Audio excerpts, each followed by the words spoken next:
नमस्कार विद्यार्थी मित्रांनो, जोशना पवार या यूट्यूब चॅनलमध्ये आपल्या सर्वांचे मनापासून स्वागत आहे। आज आपण इयत्ता 8वीच्या वर्गाची समाजशास्त्र या विषयाची प्रथम सत्र परीक्षा प्रश्नपत्रिका उत्तरांसहित अभ्यासणार आहोत। ही प्रश्नपत्रिका एकूण 50 गुणांची आहे आणि वेळ हा 2 तासाचा देण्यात आलेला आहे। पहा विद्यार्थी मित्रांनो, जर तुम्हाला 8वीच्या वर्गाच्या इतर विषयांच्या प्रश्नपत्रिका अभ्यासायच्या असतील तर आपल्या डिस्क्रिप्शन बॉक्समध्ये इयत्ता 8वी प्रश्नपत्रिका प्लेलिस्ट देण्यात आलेली आहे। ती प्लेलिस्ट पहा आणि इतर विषयांच्या प्रश्नपत्रिकेचा देखील सराव करा। अगोदर आपण इतिहास या विषयावर आधारित प्रश्नपत्रिका अभ्यासू। प्रश्न पहिला अ, दिलेल्या पर्यायांपैकी योग्य पर्याय निवडून विधाने लिहा। 2 गुणांसाठी आहे। पहिले विधान आपण उत्तरांसहित वाचू। 20व्या शतकातील आधुनिक तंत्रज्ञानाचा एक आगळा आविष्कार म्हणजे चित्रपट होय। दुसरे विधान, औद्योगिक क्रांतीला प्रारंभ इंग्लंडमध्ये झाला। प्रश्न पहिल्यातील ब प्रश्न, जोड्या लावा। 1.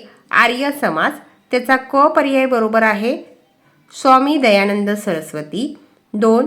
सत्यशोधक समाज, त्याचा अ पर्याय बरोबर आहे ज्योतिराव फुले। आणि 3. रामकृष्ण मिशन, त्याचा ब पर्याय बरोबर आहे स्वामी विवेकानंद। प्रश्न दुसरा अ, संकल्पना चित्र पूर्ण करा। 2 गुणांसाठी आहे। भौतिक साधने, 4 चौकटीत तुम्हाला 4 भौतिक साधनांची नावे लिहायची आहेत, पण आपण त्या व्यतिरिक्त देखील लिहून घेतलेली आहेत। राजवाडे, स्मारके, नाणी, पुतळे। आणि अजून भौतिक साधने आहेत रस्ते, इमारती, तुरुंग, पूल। कोणतेही 4 तुम्हाला लिहायचे आहेत। ब प्रश्न, टिपा लिहा। 4 गुणांसाठी 2 टिपा लिहायच्या आहेत।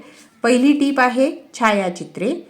उत्तर, छायाचित्रांमुळे व्यक्ती, वास्तू, प्रसंग वा घटना आहे त्या स्वरूपात दिसतात। छायाचित्रांवरून पूर्वीच्या व्यक्ती कशा होत्या, त्यांचे पेहराव कसे होते याची माहिती मिळते। घडत असलेल्या प्रसंगाचे छायाचित्रण सर्व इतिहास आपल्या नजरेसमोर उभा करते। दुसरी टीप आहे रामकृष्ण मिशन। हिंदू धर्माची शिकवण देणे आणि समाज प्रबोधन करणे या उद्देशाने रामकृष्ण मिशनची स्थापना झाली। ही संस्था दुष्काळग्रस्तांना मदत करणे, रोगी व दीनदुबळे यांच्यावर औषधोपचार करणे ही सामाजिक कामे आजही करीत आहे। स्वामी विवेकानंद यांनी 1897 मध्ये या संस्थेची स्थापना केली। प्रश्न तिसरा अ, पुढील विधाने स्पष्ट करा। 3 विधाने स्पष्ट करायची आहे। पहिले विधान, प्लासीच्या लढाईत सिराज उद दौलाचा पराभव झाला, कारण बंगालचा नवाब सिराज उद दौला याने इंग्रजांची कोलकात्याची वखार काबीज केल्यामुळे इंग्रजांमध्ये असंतोष निर्माण झाला। आधी ठरल्याप्रमाणे मीर जाफरच्या नेतृत्वाखाली नवाबाचे लष्कर युद्धात न उतरल्यामुळे सिराज उद दौलाचा पराभव झाला। दुसरे विधान, भारतातील शेतकरी कर्जबाजारी झाले, कारण रोखीने शेतसारा भरण्यासाठी शेतकरी मिळेल त्या भावाने धान्य विकू लागले। व्यापारी व दलाल शेतकऱ्याची अडवणूक करून वाजवीपेक्षा कमी दराने माल खरेदी करत। शेतसारा भरण्यासाठी प्रसंगी जमिनी सावकाराकडे गहाण टाकून कर्ज घ्यावे लागे, म्हणून भारतातील शेतकरी कर्जबाजारी झाले। तिसरे विधान, भारतीयांनी सायमन कमिशनवर बहिष्कार घातला, कारण मॉन्टेग्यू चेम्सफोर्ड सुधारणा कायद्याने दिलेल्या सुधारणा असमाधानकारक असल्याने भारतीय जनतेतील असंतोष दूर करण्यासाठी सरकारने एक कमिशन नेमले, परंतु या कमिशनमध्ये 7ही सदस्य इंग्रजच होते, एकही भारतीय सदस्य नव्हता, म्हणून भारतीयांनी सायमन कमिशनवर बहिष्कार घातला। प्रश्न तिसऱ्यातील ब प्रश्न, 1857च्या स्वातंत्र्य लढ्याचे परिणाम लिहा। उत्तर, भारतातील इंग्रजी सत्ता कंपनीच्या हाती सुरक्षित नाही याची खात्री होऊन 1858च्या कायद्याने ईस्ट इंडिया कंपनीची सत्ता संपुष्टात आणून ब्रिटिश पार्लमेंटने भारताचा कारभार आपल्या हाती घेतला। इंग्रजांनी भारताच्या लष्कराची पुनर्रचना करून अंतर्गत धोरणात धोरणात्मक बदल केले। आता नागरिकशास्त्र या विषयावर आधारित प्रश्नपत्रिका अभ्यासू। प्रश्न चौथा अ, खालील तक्त्यातील माहिती पूर्ण करा। 2 गुणांसाठी आहे। पहिले आहे कायदे मंडळ, कायद्यांची निर्मिती करणे। आणि दुसरे मंडळ आहे न्यायमंडळ, न्यायदान करणे। प्रश्न चौथ्यातील ब प्रश्न आहे, खालील प्रश्नांची एका वाक्यात उत्तरे लिहा। 2 गुणांसाठी आहे हा प्रश्न। त्यातील पहिला प्रश्न, राष्ट्रपतीची निवड कोणत्या पद्धतीने होते? उत्तर, संसदेचे सदस्य आणि विधानसभांचे सदस्य यांच्याकडून राष्ट्रपतींची निवड होते. दुसरा प्रश्न, राज्यसभेची एकूण सदस्य संख्या किती? उत्तर, राज्यसभेची एकूण सदस्य संख्या 250 इतकी असते. प्रश्न चौथ्यातील क प्रश्न, खालील प्रश्नांची उत्तरे लिहा. 4 गुणांसाठी 2 प्रश्नांची उत्तरे लिहायची आहे. पहिला प्रश्न, मंत्रिमंडळाची कार्ये लिहा. उत्तर, मंत्रिमंडळ कायद्यांच्या निर्मितीसाठी पुढाकार घेऊन त्यांचे प्रस्ताव तयार करते. 2. मंत्रिमंडळ प्रस्तावावर चर्चा करून ते संसदेत मांडण्याचे कार्य करते. 3. शिक्षण, शेती अशा विविध विषयांवर मंत्रिमंडळ आपले धोरण निश्चित करून ते संसदेत मांडते. दुसरा प्रश्न, लोकसभा अध्यक्षाची कामे. उत्तर, संपूर्ण सभागृहाचे काम निपक्षपातीपणे व सुरळीतपणे चालवणे, लोकसभेच्या सभासदांच्या विशेष अधिकारांचे व हक्कांचे संरक्षण करणे, लोकसभेच्या कामकाज विषयक नियमांचा अर्थ लावून त्यानुसार कामकाज चालवणे. आता भूगोल या विषयावर आधारित प्रश्नपत्रिका अभ्यासू. प्रश्न 5वा अ, अचूक पर्याय समोरील चौकटीत बरोबर अशी खूण करा. पहिले विधान, आपण पृथ्वीच्या ज्या थरावर राहतो त्याला काय म्हणतात? 4 पर्याय दिलेले आहेत. ड पर्याय बरोबर आहे, खंडीय कवच.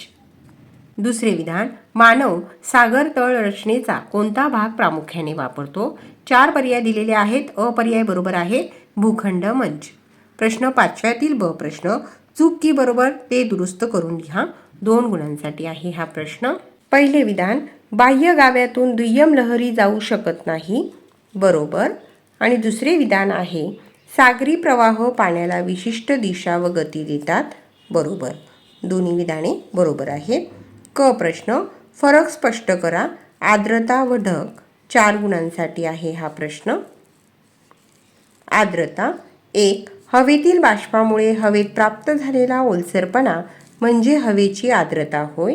वातावरणातील बाष्पकण किंवा हिमकण हवेतील धुलीकणांभोवती एकत्र येऊन तयार झालेला मोठा समुच्चय म्हणजे ढग होय. हवेतील आर्द्रता अदृश्य स्वरूपात असते, तर हवेतील ढग दृश्य स्वरूपात असतात. प्रश्न 6वा ब, खालील प्रश्नांची उत्तरे लिहा. पहिला प्रश्न, आर्द्रतेचे मापन कसे केले जाते? उत्तर, निरपेक्ष आर्द्रतेचे मापन पुढील सूत्राद्वारे केले जाते. निरपेक्ष आर्द्रता बरोबर बाष्पाचे प्रमाण भागिले हवेचे घनफळ. सापेक्ष आर्द्रतेचे मापन पुढील सूत्राद्वारे केले जाते. सापेक्ष आर्द्रता बरोबर निरपेक्ष आर्द्रता भागिले बाष्पधारण क्षमता गुणिले 100. दुसरा प्रश्न, नागरी भागात सार्वजनिक सुविधा क्षेत्र आवश्यक आहे, कारण लोकसंख्येच्या विविध गरजा पूर्ण करण्यासाठी शासनामार्फत विविध सुविधा पुरवल्या जातात. सार्वजनिक सुविधा क्षेत्राद्वारे पुरवल्या जाणाऱ्या सेवांमुळे सामाजिक कल्याणात भर पडते, म्हणून नागरी भागात सार्वजनिक सुविधा क्षेत्र आवश्यक आहे. प्रश्न 6व्यातील ब प्रश्न, भौगोलिक कारणे लिहा. 4 गुणांसाठी आहे हा प्रश्न. पहिले विधान, ढग हे आकाशात तरंगतात, कारण वातावरणातील जास्त उंचीवरील सूक्ष्म जलकण व हिमकण धुलीकणांभोवती एकत्र येऊन त्यापासून ढग तयार होतात. ढगातील जलकण व हिमकण अत्यंत सूक्ष्म असल्याने ते जवळजवळ वजन विरहित असतात, त्यामुळे ढग हे आकाशात तरंगतात. दुसरे विधान आहे, सागर तळ रचनेचा अभ्यास मानवास उपयुक्त आहे, कारण सागर तळाशी मोठ्या प्रमाणात प्राण्यांच्या व वनस्पतींच्या अवशेषांचे अवशेषही आढळतात. खनिज संपत्ती, प्राणी संपत्ती, वनस्पती तसेच ज्वालामुखीचा उद्रेक इत्यादींच्या अभ्यासासाठी सागर तळाचा अभ्यास मानवास उपयुक्त आहे. प्रश्न 7वा, सुबक आकृती काढून नावे द्या. 4 गुणांसाठी आहे. पृथ्वीचे अंतरंग दाखवणारी प्रतिमा आपल्याला ती आकृती काढायची आहे. या ठिकाणी पृथ्वीचे अंतरंग दाखविणारी आकृती देण्यात आलेली आहे.